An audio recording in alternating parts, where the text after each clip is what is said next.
Hey guys, CJ here with Supremacy. Today I'm going to be covering the Assassin leveling spec.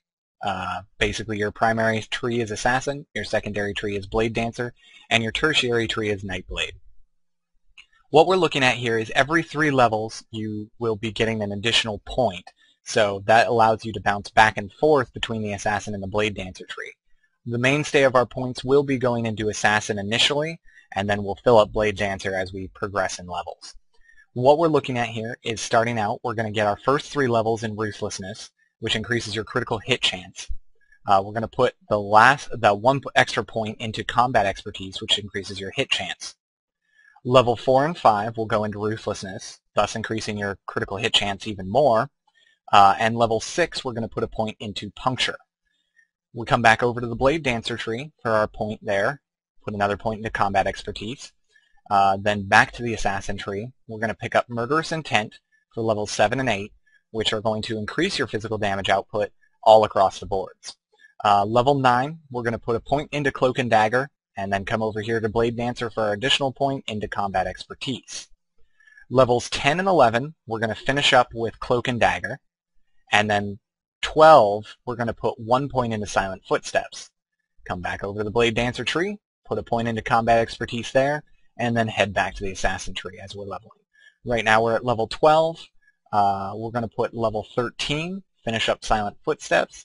Level 14 and 15 are going to be Cruel Vengeance. And then our point into Combat Expertise. Level 16 is going to be Backstab. And then 17 and 18 are going to be Magnify Pain. We come back over to the Blade Dancer tree for our additional point. We're going to put that in Reprisal there. Then moving on, for levels 19 and 20, we're going to put 2 points into Cruel Vengeance, and level 21, we're going to come up here for Improved Stealth, which is the best thing in this tree. It makes your stealth last permanently, so that's really good. Our extra point will come over here for Blade and Fury. We'll put it in there. Then levels 22, we're going to put 1 into Foul Play. 23 is going to be Subterfuge, and 24 is going to finish up Subterfuge. We'll come back over to the Blade Dancer tree, put our 1 point in Blade and Fury, and then move on back to the tree here, the Assassin tree. Now in the Assassin tree there's a couple things you could do at this point. I recommend putting the last 25 point into Cruel Vengeance, so we'll do that. 26 and 27 are going to be in Advanced Flanking. And then we come back over to our tree here for our additional point, put a point into in the Blade Dancer tree under Strike Back, and then back over to the Assassin tree for 28, 29, and 30 level, you're going to put the points in Poison Potency. We'll come back to the Blade Dancer tree and finish up Strike Back, and then for level 31, we'll put the point into Slip Away. Now at this point, you've basically maxed out your Assassin tree. If you feel like it, there's other points you could put in here.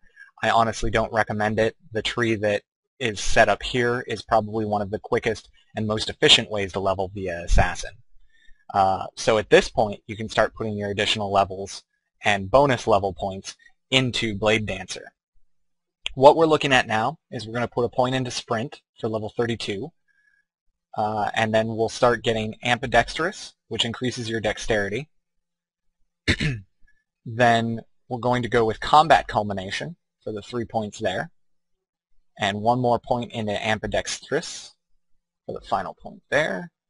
And then we'll put a few points here in Deadly Dance. That's a really good skill, basically because instead of using Final Blow, you'll be using Deadly Strike as your finisher, because the Blade Dancer finisher Deadly Strike does more damage than the Final Blow one does. That's in the Assassin tree. Now we're going to pick up Flash of Steel and Counterbalance. Looking at our points here, we've got quite a bit of solid survivability and damage output. It's a very nice spec thus far, and you should be able to sneak around pretty easily and do a lot of damage to the mobs. We'll put our 25th point in the Blade Dancer tree into Blade Tempo, and then we're going to pick up Blade Hustle and Vivacity after that. Our 31-point talent in the Blade Dancing tree is Dancing Steel. It's a very, very heavy damage skill if you have more than 2 targets. So if you've got 2, 3, 4, or 5 targets, Dancing Steel is your go-to option. It does a lot of damage. We'll come back down for our 32nd point into Disengage.